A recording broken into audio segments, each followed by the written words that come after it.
Hechos capítulo 26, versículo 18. Vamos a estar tratando un tema bien importante. Miren, cuando comencé a adorar al Señor, les decía que nosotros no perfumamos el trono de Dios, que eso es ridículo. A mí me parece ridículo decir que nosotros perfumamos el trono de Dios. Alguien dirá, bueno, pero hubo una mujer que vino y perfumó los pies del Señor. Sí, hermano, hubo una mujer que vino y perfumó los pies del Señor, que estaba en la carne, ¿verdad?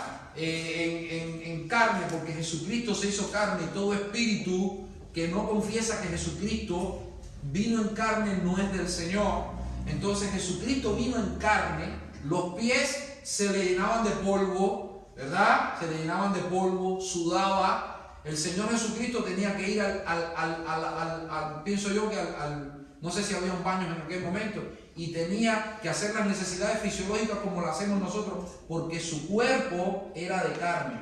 Entonces vino una mujer, no estando el Señor, no habiendo recibido el Señor el trato que merecía, no como el Señor, sino como un huésped que era recibido en una casa, no recibió el mínimo trato que merecía de parte de aquel dueño de aquella casa, de lavarle los pies y todas estas cosas, o de ofrecerle que sus pies fuesen lavados.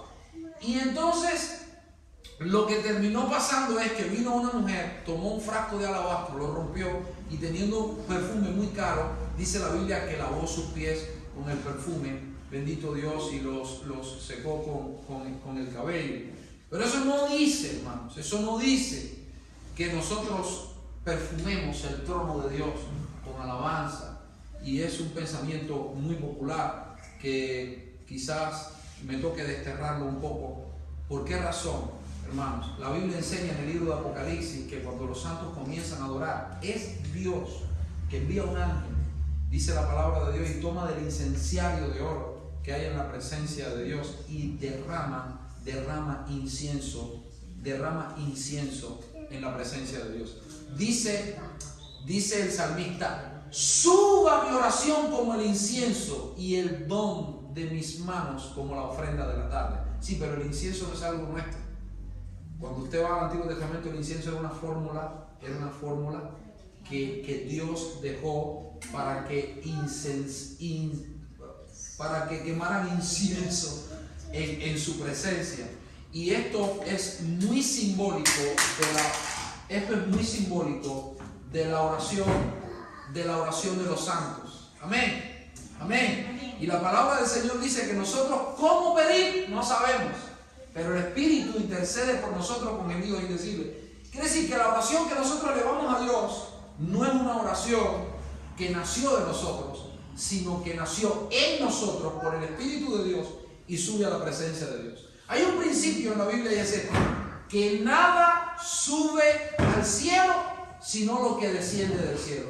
Nosotros no podemos aportarle nada a Dios. Nosotros le damos a Dios de lo que Dios nos ha dado a nosotros. Amén. Bien, vamos a estar tratando este tema en esta tarde.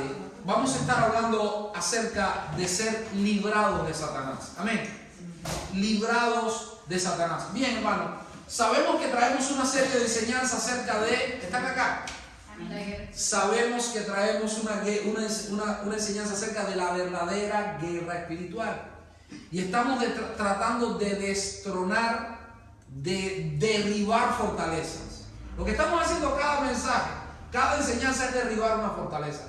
Porque un argumento, un pensamiento que no sea bíblico en nuestra mente es una fortaleza de las tinieblas. Eso es lo que dice la palabra de Dios.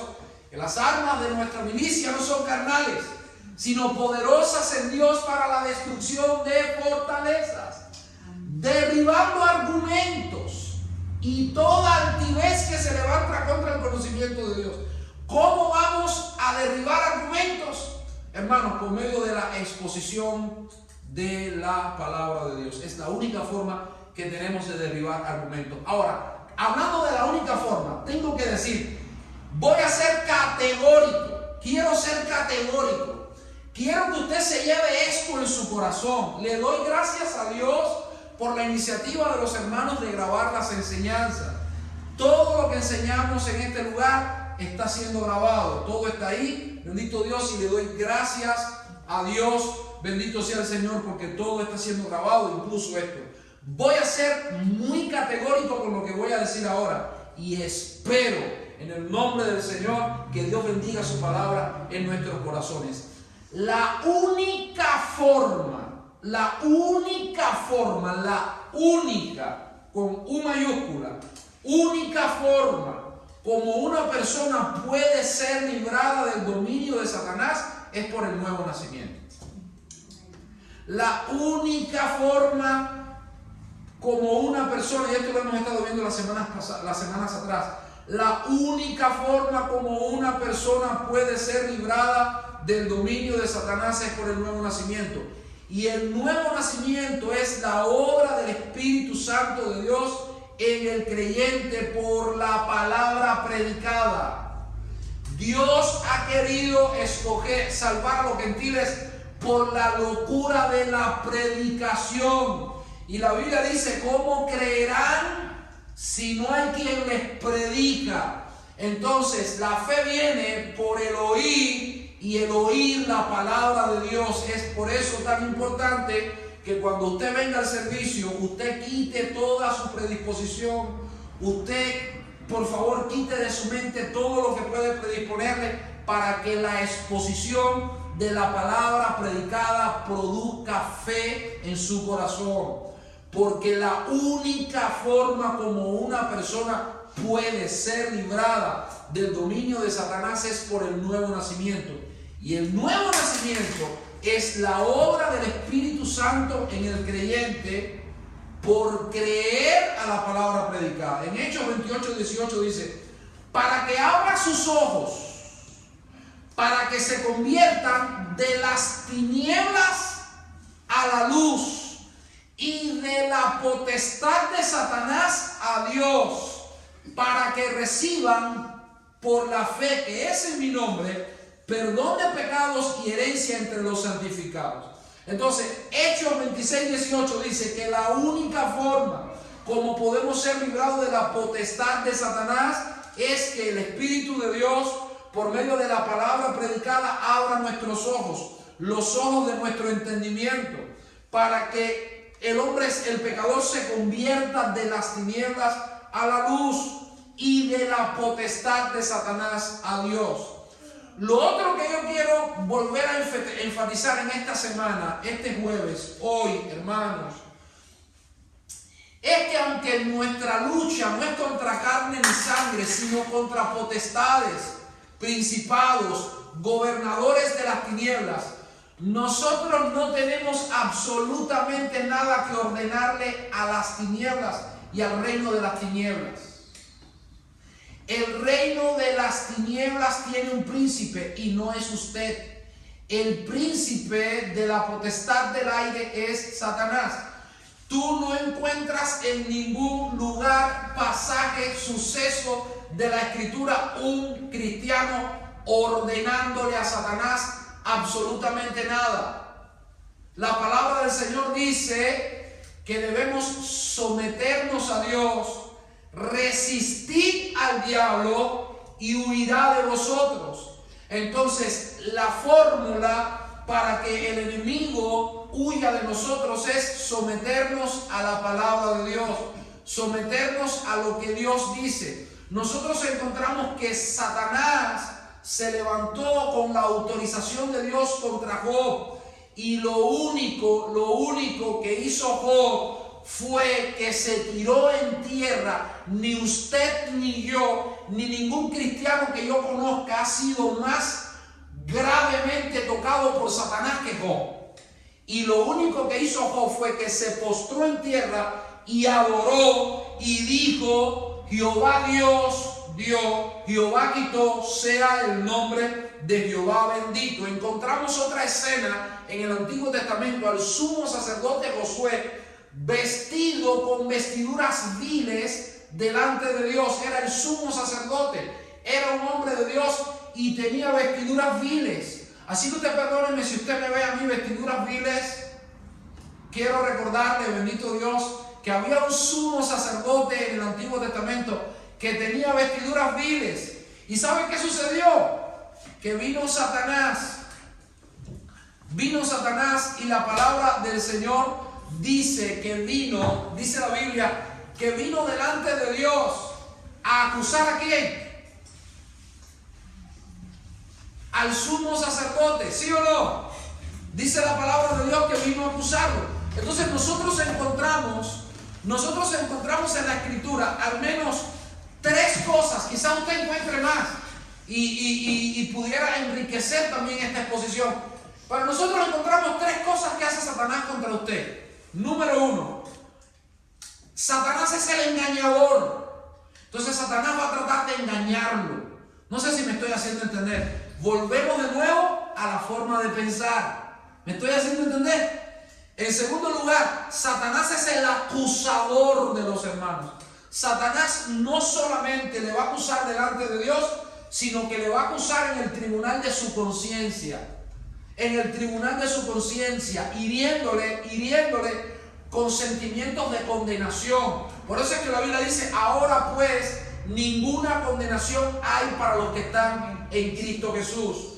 Y en tercer lugar, la palabra del Señor enseña que vuestro adversario es vuestro adversario, es nuestro adversario. El diablo anda como león rugiente buscando a quien devorar. Un antiguo predicador que a mí me encantaba mucho como predicaba en Cuba, él decía, un hermano aquí quien nos ayudó mucho en los primeros años de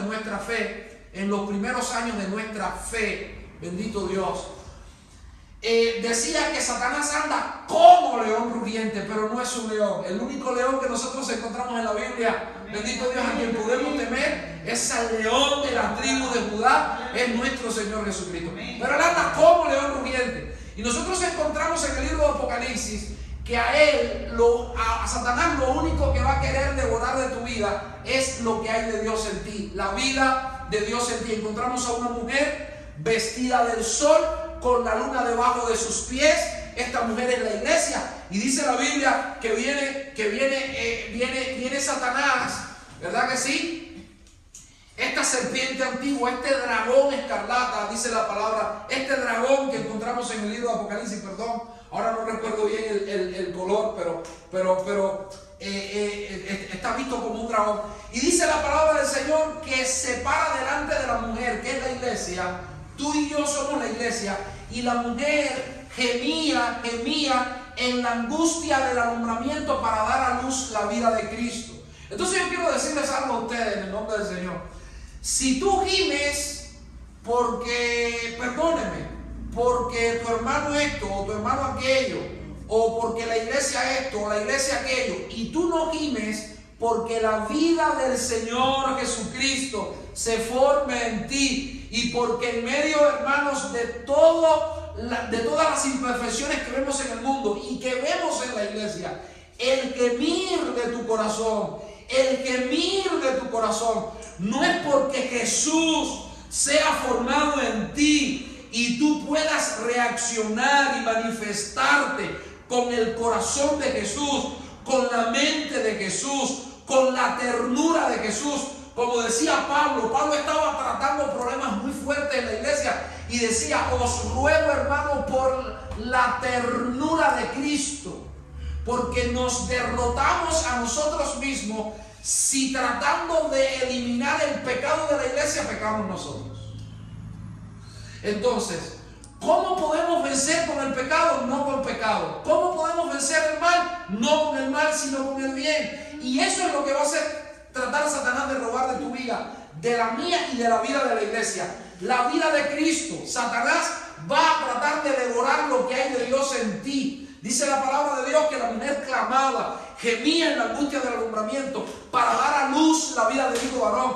¿Y saben qué fue lo que sucedió? Dice la Biblia que una vez que dio a luz la vida del hijo varón, que es Jesucristo, la iglesia da a luz la vida de Cristo, el creyente da a luz la vida de Cristo. La madurez espiritual del creyente no es otra cosa que un parto que ocurre en el creyente por medio de gemidos, bendito Dios, de dolores de parto por dar a luz la vida de Cristo. Y la palabra del Señor enseña que le fueron dadas las dos alas de la gran águila. Bendito Dios, y de la misma manera que el pueblo de Israel en Egipto, le fueron dadas, dice la palabra de Dios, que cuando salió de Egipto fue llevado sobre alas de águilas. Bendito Dios. Y de la misma manera que el pueblo, de la misma manera, atiendan por acá. De la misma manera que el salmista, dice la palabra de Dios, quien me diera alas como de paloma, volaría al desierto, dice la palabra de Dios. Entonces encontramos que la mujer es llevada al desierto. Y muchas veces nosotros somos llevados al desierto precisamente para ser guardados de Satanás. Creemos que estamos pasando por un desierto, creemos que estamos pasando por una prueba y no nos damos cuenta que muchas veces Dios nos lleva al desierto para guardarnos de Satanás. Eso es lo que dice en Apocalipsis capítulo 14, capítulo 13, capítulo 14. Y dice la palabra de Dios que la tierra ayudó a la mujer. Entonces, esto es lo que encontramos, que Satanás es el engañador, que Satanás es el acusador y que Satanás anda buscando devorar lo que hay de Dios en ti. Eso es lo que nosotros encontramos. Ahora, nosotros tenemos que entender que la guerra espiritual en el creyente es en los términos de Dios, no es en nuestros propios términos. Y en el imaginario popular cristiano, hermano, hay tantas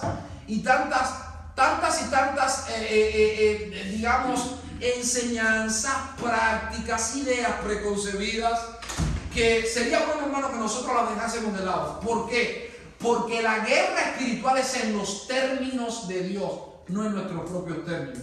Le pongo un ejemplo. La Biblia enseña en Efesios capítulo 6, versículo 11, que la armadura del creyente es la armadura de Dios. Así dice que debemos tomar la armadura de Dios. Nosotros encontramos en 1 Samuel capítulo 14, versículo 47, que la batalla es del Señor. Así lo dice, que la batalla es del Señor. En Efesios capítulo 3, versículo 1, nosotros encontramos que la causa por la cual nosotros luchamos es la causa de Dios, no es nuestra causa. Si tú estás luchando tu causa, tú estás luchando una batalla equivocada que no tienes que luchar. Nosotros encontramos que el poder que usamos es el poder de su fuerza. Así lo dice, el poder de su fuerza. Entonces eso me dice a mi hermano que no tenemos la más mínima esperanza de ganar en esta batalla espiritual si no lo hacemos en los términos de Dios. Y quiero decirte algo, hermano, para que te acabes de despertar si estás dormido de este sueño. Satanás es más poderoso que tú. Satanás es más poderoso que tú. Él es el príncipe de la potestad del aire. Espérese, pero él está derrotado y yo soy más que vencedor. La Biblia dice que nosotros somos más que vencedores por medio de aquel que nos amó. Amén. Y nosotros somos más que vencedores porque nuestra vida está escondida con Cristo en Dios. Pero un tú a tú entre Satanás y tú pierdes tú. Porque Satanás es una potestad espiritual. Y gobierna, él es el príncipe de la potestad del aire. Entonces no te llames a engaño. Tú no eres más poderoso que Satanás. Satanás es más poderoso que tú. La única razón por la cual Satanás no te puede vencer es porque has sido vencido en la cruz del Calvario y tu vida está escondida con Cristo en Dios y todos los beneficios del sacrificio de Cristo en la cruz del Calvario son sobre tu vida. Entonces Dios te guarda, Dios te cuida, Él cumple su propósito en ti porque tu vida está escondida con Cristo en Dios. Entonces deja esa pelea tonta, perdóneme, deja esa pelea tonta de que tú atas y tú desatas a Satanás. Tú no tienes ningún poder para atar y ningún poder para desatar a Satanás. En ningún lugar de la Biblia se enseña que tú tienes poder para atar y para desatar a Satanás. La Biblia dice que lo que tú atares en la tierra será atado en el cielo y lo que tú desatares en el cielo será desatado en la tierra. Y está hablando de la condición espiritual de tus hermanos o de personas que son miembros de la iglesia y que tú tienes que juzgar por la palabra de Dios. Amén. Nosotros recibimos poder sobre los demonios. Sí, nosotros recibimos poder sobre los demonios, pero la lucha espiritual que un creyente puede tener con un demonio se limita a esto: el Señor te reprenda. Porque la Biblia dice que cuando el ángel peleaba con Satanás por el cuerpo de Moisés, dice la Biblia que no profirió juicio ni maldición. Y dice la Biblia que los que tal cosa hacen, la palabra del Señor dice que blasfeman de las potestades superiores y dicen cosas que no saben y que no entienden. Entonces, si que el Señor te reprenda no es suficiente, nada te va a ser suficiente. Nosotros no encontramos en la Biblia a ningún, escúcheme bien, coja su Biblia de Génesis y Apocalipsis, qué bueno que esto está siendo grabado. Coja su Biblia de Génesis y Apocalipsis y busque en la Biblia un cristiano que haya luchado con Satanás cara a cara.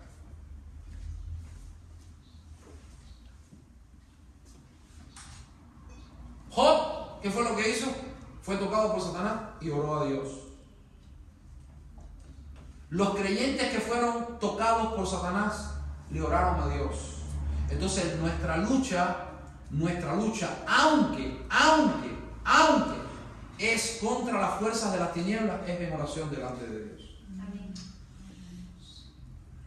Ahora, hay personas que fueron entregadas a Satanás en la Biblia, y yo quiero hablar de esto en esta tarde. Hay personas que fueron entregadas a Satanás en la Biblia. La primera persona que yo quiero mencionar que fue entregada a Satanás en la Biblia fue Saúl. No dice literalmente que fue entregado, pero la Biblia dice que el espíritu de Jehová se apartó de Saúl y le atormentaba un espíritu malo de parte de Jehová. Entonces espérese un momento, que esto está cardíaco, mi hermano. ¿De parte de quién era? De Jehová. De Jehová. Imagínense que a Saúl lo llevan a una sesión de liberación. Imagínense que lo llevan a un ¿cómo se llama eso? Encuentro. A un encuentro. Imagínense que a Saúl lo llevan a un encuentro. ¿Estaba endemoniado Saúl? ¿Sí? Y lo llevan a un encuentro y le reprenden el demonio. Y dice la Biblia que el espíritu era un espíritu malo de parte de Jehová. Sí, pero espérese un momentico, pastor. La Biblia dice que vino el dulce cantor de Israel, David. Y dice la palabra de Dios que cantaba a Dios y el espíritu se alejaba de Saúl. ¿Qué era lo que hacía? ¿Qué era lo que hacía? ¿A quién le ministraba? A Dios. No sé si me entiende. Esa es la razón por la que no sustituimos la alabanza en la iglesia por absolutamente nada. Porque creemos que espíritus inmundos se alejan de la vida de las personas cuando nosotros adoramos a Dios. Mira lo que dice 1 Corintios capítulo 5. Vamos a ver algunas cosas que están un poco fuertes acá esta tarde, pero yo les invito a que las veamos conmigo con paciencia. 1 Corintios 5:5 dice: el tal sea entregado a Satanás para destrucción de la carne, a fin de que el espíritu sea salvo en el día del Señor. Había una persona en Corinto, que el apóstol Pablo dijo que sea entregado a Satanás para la destrucción de la carne. Entonces, aquí se le permite a Satanás destruir a una persona físicamente. Y la razón por la cual la iglesia usa de autoridad para entregar a Satanás la vida de una persona es para que esta persona sea destruida en su carne, a fin de que el espíritu sea salvo en el día del Señor. 1 Timoteo capítulo 1 versículo 20 dice: de los cuales son Himeneo y Alejandro. Mira lo que dice Pablo: a quienes entregué a Satanás para que aprendan a no blasfemar. Entonces aquí se dice que una disciplina es entregar a una persona a la ira de Satanás. Es bíblico, hermano. Ahora, hay un detalle muy significativo acá. ¿Creen ustedes, cuando ustedes leen el contexto, que Himeneo y Alejandro eran redimidos? No creo que fueran redimidos. Entonces, son personas que no son redimidas, pero que se encuentran bajo la protección de Dios como consecuencia de su asociación y comunión con personas redimidas. Y aquí hay un principio espiritual. Cerca de nosotros hay personas que no son redimidas, pero que se encuentran bajo un cuidado especial de Dios como consecuencia de que están asociados con nosotros que somos redimidos. Mire hasta qué punto la Biblia dice que nosotros somos la sal de la tierra y la sal preserva. ¿Te lo demuestro? Bien, déjame demostrártelo. Vamos conmigo a 1 Corintios capítulo 7, versículo 12 al 14. Mira lo que dice la Biblia. Y a los demás, yo digo, no el Señor, si algún hermano tiene mujer, mire esto hermano, qué tremendo está. Si algún hermano tiene mujer que no sea creyente y ella consiente en vivir con él, no la abandone. ¿Estamos de acuerdo con eso? Ahora, ¿qué significa consentir? Bueno, yo tuve que desarrollar una tesis en Cuba acerca de lo que es consentir. ¿Por qué? Porque en este país tú le dices a una mujer, la amenaza físicamente y vas preso. En mi país no, en mi país vas preso es porque la mataste. Y entonces maridos que agarraban y le daban unas aladas de palo, como decimos nosotros en Cuba, a las mujeres y las dejaban medias muertas. Y entonces después la levantaban, le echaban un cubo de agua en la cabeza y ahí estaban y la mujer se iba para la iglesia. Y el marido no se quiere separar de ella. Y pastor, ¿qué hago? Bueno, la Biblia dice que sí es consciente, pero él no está consintiendo en vivir contigo, él está consintiendo en matarte. Y cuando la Biblia habla aquí de consentir, habla de consentir con la fe. Por ejemplo, teníamos un caso en Cuba de mujeres que los maridos le quemaban la Biblia. ¿Qué enseñamos por la palabra de Dios? Que te separen. Porque cuando la Biblia habla de consentir, cuando la Biblia habla de consentir en vivir contigo, habla de consentir en vivir contigo respetando tu fe. Si no tiene que ser cristiano, pero si respeta tu fe, no te alejes de él. Pero pastor, entre mi marido y el Señor, ¿a quién escojo? Al Señor. Al Señor.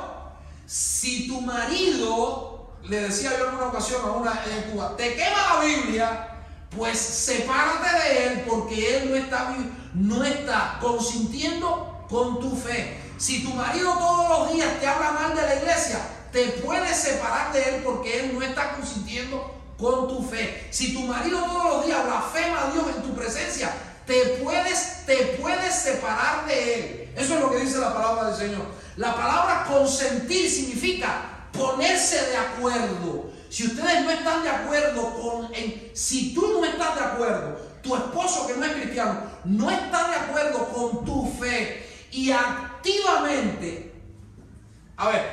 puede no tener tu fe, pero tampoco estar contra tu fe.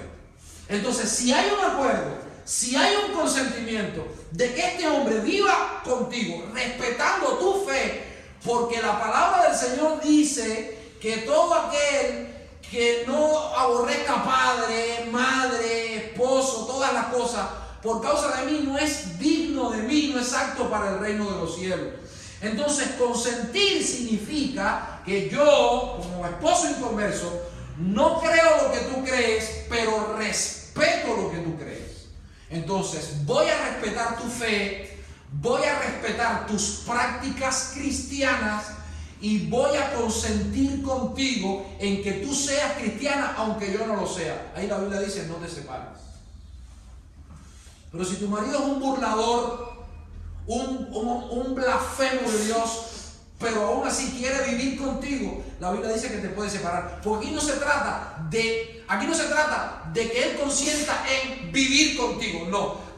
Aquí de lo que se trata es de consentir en vivir contigo con tu fe. Eso es lo que contextualmente, exegéticamente hablando, déjenme decirlo muy técnicamente, es lo que tenemos que interpretar. Entonces dice la Biblia, si algún hermano tiene mujer que no sea creyente, independientemente, hermano, perdóneme, yo sé que aquí venimos algunos, es una iglesia que estamos poco a poco, estamos creciendo, personas vienen de muchos lugares, buena noticia, asambleas de Dios, cuántas cosas, el librito, quédese con él y vamos a usar la palabra de Dios, ¿vale? ¿Está bien? Entonces, la Biblia dice que si tu esposo consiente en vivir contigo, respetando tu fe, tú puedes quedarte con él. Pero si tu esposo es un enemigo de tu fe, tú te puedes separar de él. Eso es lo que dice la Biblia. Entonces, dice la Biblia, y ella consiente en vivir con él, no la abandone. Mira lo que dice la Biblia. Y si una mujer tiene marido que no sea creyente y él consiente en vivir con ella, no lo abandone. Porque el marido promesa para las mujeres que tienen maridos incrédulos aquí. Esto no es un varapalo para ti, esto es una bendición para ti. Esto que te estoy dando es una bendición. Dice la Biblia, y si tienes una mujer incrédula también, dice, y si una mujer tiene marido que no sea creyente y él consiente en vivir con ella, no la abandone, porque el marido incrédulo es santificado en la mujer. Espera un momentito. Me llama poderosamente la atención que Pablo no dice el marido es santificado en la mujer, sino el marido incrédulo es santificado en la mujer. El hombre es incrédulo. Si es incrédulo, no es salvo. Si no es salvo, no es un hijo de Dios. Si no es un hijo de Dios, Jesucristo no es templo, morada y habitación del Espíritu Santo de Dios. No lo es incrédulo. Sin embargo, dice la Biblia que es santificado en la mujer. ¿Usted sabe qué significa eso? Y esto es una palabra de bendición para ti. Que si tú tienes un esposo que no es cristiano y es consciente de vivir contigo, aunque él no sea cristiano, él está siendo guardado de una manera muy especial por Dios de las manos de Satanás. Eso es lo que dice. Yo creo firmemente, quiero que me escuche un momentito. Yo creo firmemente en esa promesa donde la Biblia dice, perdóneme, si usted está en desacuerdo conmigo, le pido perdón, usted muéstremelo por la Escritura, pero yo creo firmemente en esa promesa que dice, cree en el Señor Jesucristo y serás salvo tú y tu casa. ¿Cómo va a ser? No sé, porque la gracia de Dios es multiforme.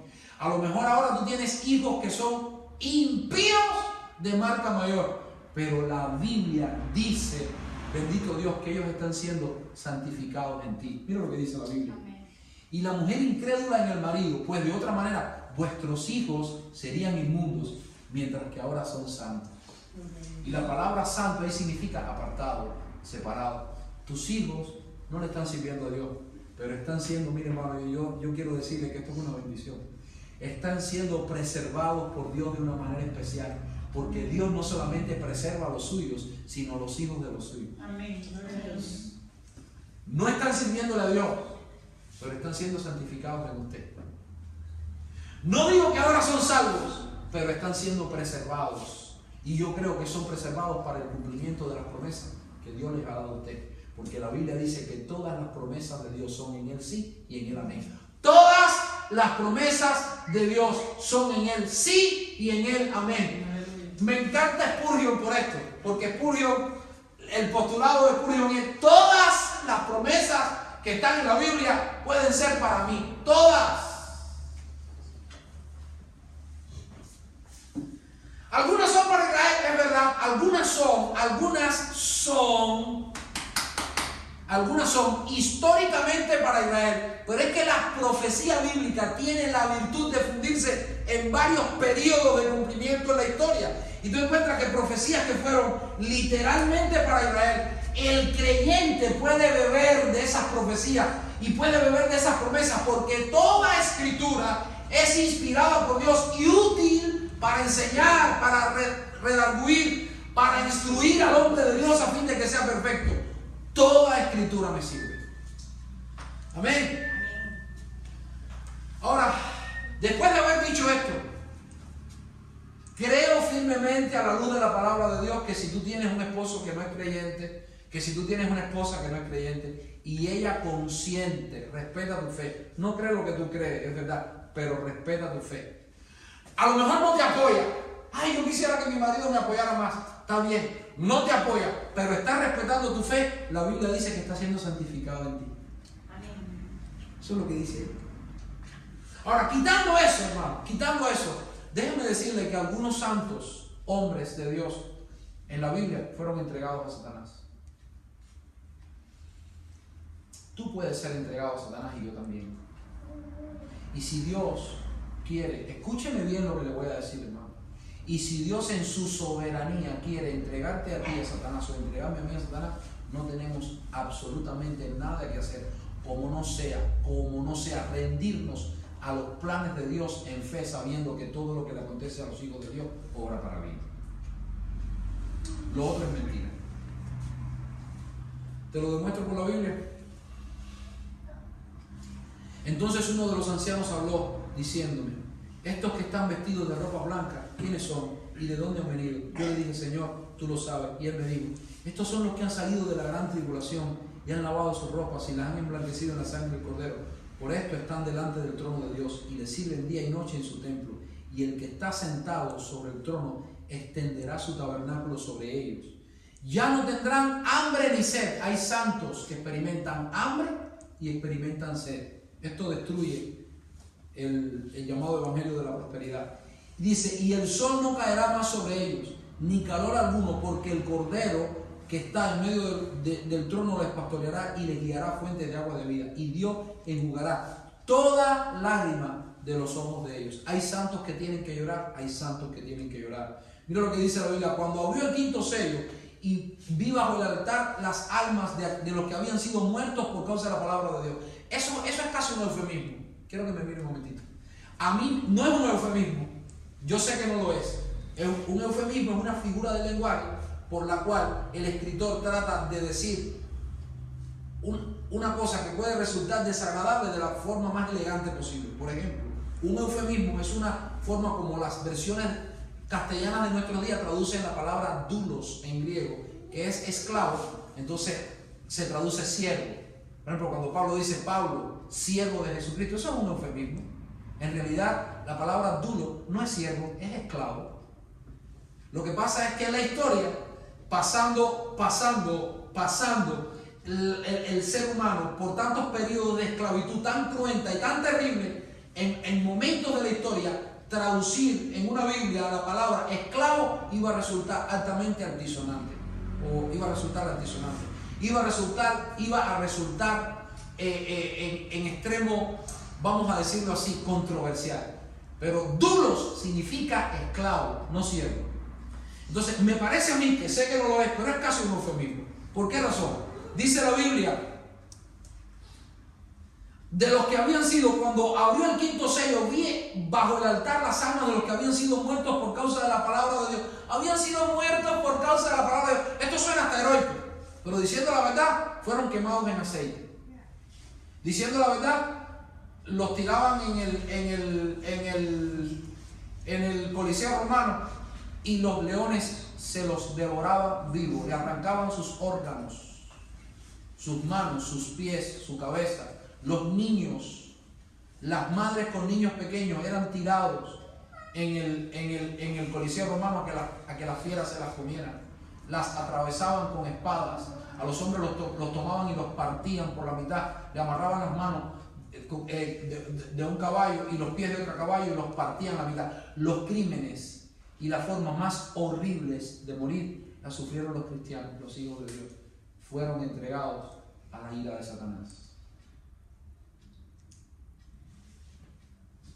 Y por el hecho de haber sido entregados a la ira de Satanás y haber regado por su sangre, bendito Dios, aquella tierra, el evangelio creció al punto que Pablo llegó a decir, mis prisiones han servido para el progreso del evangelio. Y nosotros encontramos que el testimonio que dieron los cristianos bajo aquellas 10 persecuciones tan terribles de los primeros siglos de la historia de la iglesia sirvieron para que toda Europa y todavía un poco más cayera rendida, bendito Dios, bajo la influencia del evangelio. Entonces estos cristianos fueron entregados a Satanás. Mi pregunta es, ¿y si tú y yo somos entregados a Satanás? ¿Por qué tiene que ser diferente ahora?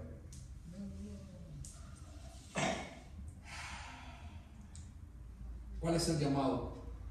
Los dos testigos fueron entregados a Satanás. Pedro fue entregado a Satanás. ¿Qué fue lo que le dijo el Señor a Pedro? Pedro, Satanás te ha pedido para zarandearte, pero yo he orado. No para que no para que Satanás no te toque. No para que vamos a hacer guerra y vamos a limpiar los aires como si tú fueras un barrendero cómico. No, dice la Biblia, para que tu fe no falte. Pregunto, ¿Pedro fue o no fue zarandeado por Satanás? Pedro fue zarandeado por Satanás y luego en su epístola escribe. Y vamos a ver ahora cómo es que escribe. Ahora, ¿cuál es el llamado? ¿Cuál es el llamado de Dios para el creyente. ¿Cuál es la verdadera guerra espiritual? Si Dios te quiere entregar en manos de Satanás por un tiempo, para que tú y yo seamos zarandeados, ¿cuál es la promesa que tenemos de Dios? ¿Qué podemos hacer delante de Dios? Bien, hermano, vamos a la Biblia.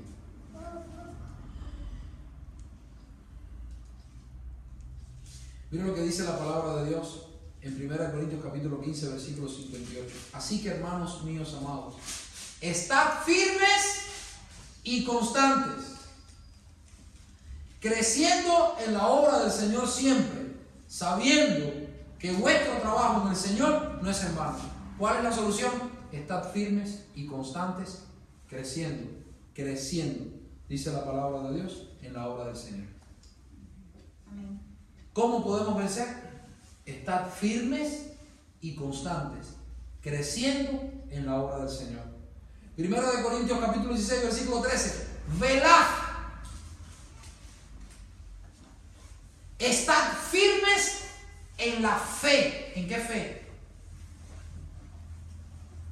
En el Evangelio, en la palabra predicada. Por eso es tan importante, hermano. Mire, una de las cosas por las que yo le oro es que cuando nosotros venimos aquí a la iglesia, ¿por qué Dios pide que nos congreguemos? ¿Por qué Dios estableció apóstoles, profetas, evangelistas, pastores y maestros? ¿Por qué razón? Porque tú no te vas a alimentar solo de la Biblia que tú lees, sino también de la palabra predicada, porque Dios escogió esa parte por la locura de la predicación. Y eso no es salvarte inicialmente, eso es salvarte siempre. Dice la Biblia, así que, hermanos míos, velad. ¿Cuál es el llamado? Velad. Estad firmes en la fe, portaos varonilmente y esforzados. Gálatas capítulo 5 versículo 1. Estad pues firmes en la libertad con que Cristo nos hizo libres. ¿Usted sabe por qué se esclavizaron los gálatas? Porque dejaron de obedecer, dejaron de creer la sana doctrina y se enredaron en doctrinas de error. Y cuando tú te enredas en doctrinas de error, tú pierdes la libertad. Y eso es lo que quiere Satanás, que tú pierdas la libertad. Por eso dice, estad pues firmes en la libertad con que Cristo nos hizo libres y no estéis otra vez sujetos al yugo de esclavitud. Efesios capítulo 6, versículo 14. Estad pues firmes, ceñidos vuestros lomos con la verdad. ¿Con qué vamos a ceñir nuestros lomos? Con la verdad. Y vestidos con la coraza de justicia. Filipenses capítulo 4, versículo 3. Así que, hermanos míos, amados y deseados, gozo y corona mía, estad firmes en el Señor. ¿Qué significa estar firme? Estar firme, mantenernos creyendo y viviendo lo que hemos recibido y lo que hemos creído. Esa es la guerra espiritual del creyente. Tú no puedes evitar que Satanás te toque si a Dios le ha placido que Satanás te toque.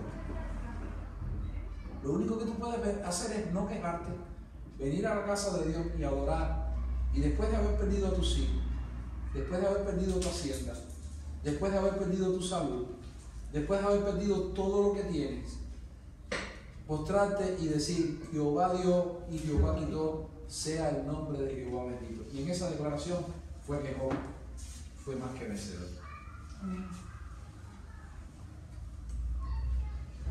Segunda de Tesalonicenses capítulo 2 versículo 15. Así que, hermanos, estad firmes y retened la doctrina que habéis aprendido, sea por palabra o por carta.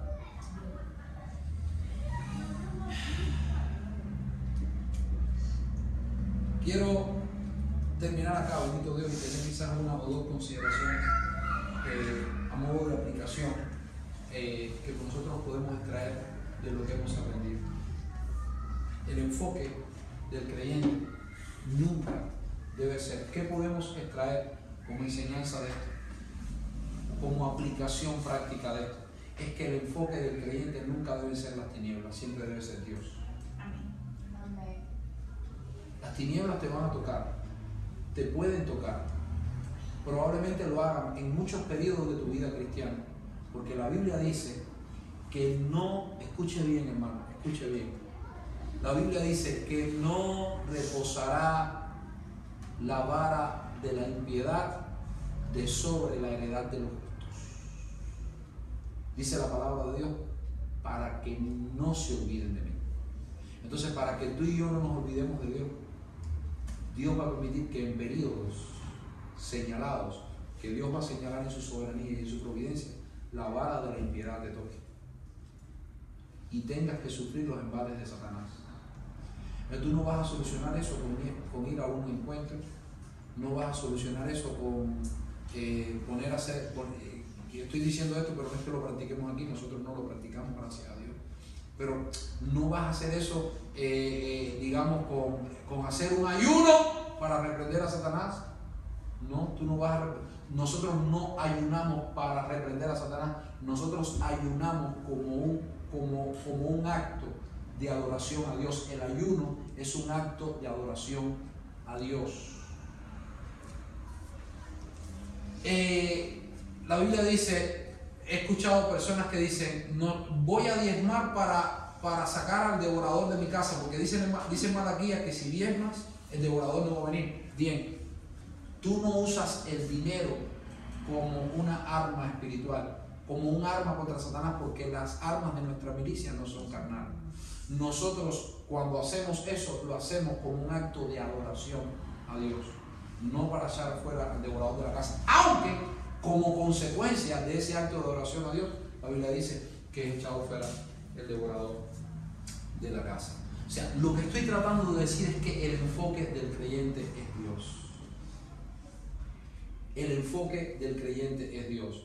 Hace poco estaba tratando en consejería pastoral con una persona con la que estamos tratando y estamos conduciéndola en sus primeros pasos en la fe del Señor Jesús, y esta persona me hablaba de que todos los días cuando se levanta por la mañana ella limpia los aires. Entonces a mí me enseñaron a limpiar los aires y yo le dije, bueno, mira, ¿qué yo te voy a aconsejar? Que en vez de limpiar los aires, limpies tu corazón. Que en vez de limpiar los aires, limpies tu pensamiento delante de Dios. Limpies tu vida delante de Dios. Pero los aires tú no los vas a limpiar, porque tú no eres un barrendero cósmico. Dios no te ha dado autoridad. Dios, escúchame bien, no te ha dado autoridad sobre los aires.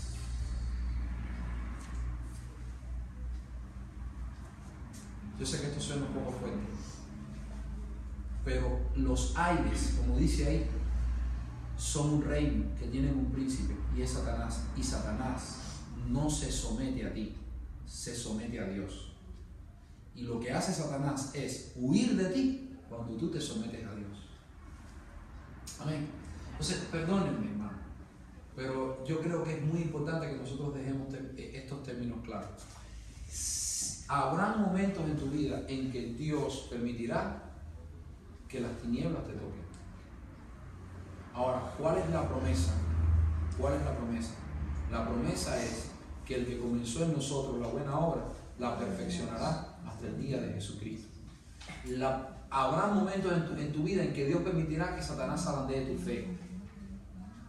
Satanás te ha pedido para zarandearte, Pedro, pero hay un retiro y te aconsejo que te metas en ese retiro para que no te zarandee Satanás. No, la Biblia dice, yo he rogado para que tu fe no falte. Y el llamado de Dios a Pedro fue a la oración. ¿Cuál es el llamado de Dios a nosotros? La oración. A la oración. A la oración. ¿Usted me está escuchando? El llamado de Dios es a la oración. El llamado de Dios es a velar en oración. El llamado de Dios es a buscar su rostro en oración.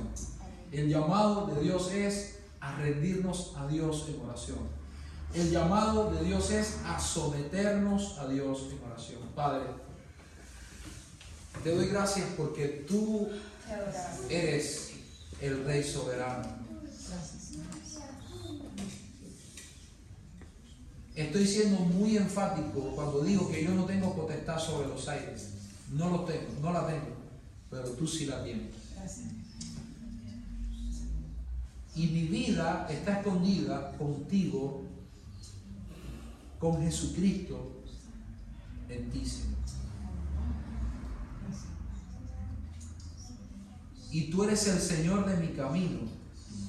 Y tú eres el Señor de mi destino. Y tú eres el Señor de mi salud, de mis días, de mis noches. No queremos ser zarandeados por Satanás. No estoy predicando un mensaje derrotista. Estoy predicando un mensaje bíblico, y como es bíblico es real. No queremos ser tocados por Satanás, pero sabemos, Señor, sabemos que nuestra vida está escondida contigo, con Cristo en ti, Señor. Y que tu palabra dice que no seremos probados más allá de nuestra fuerza.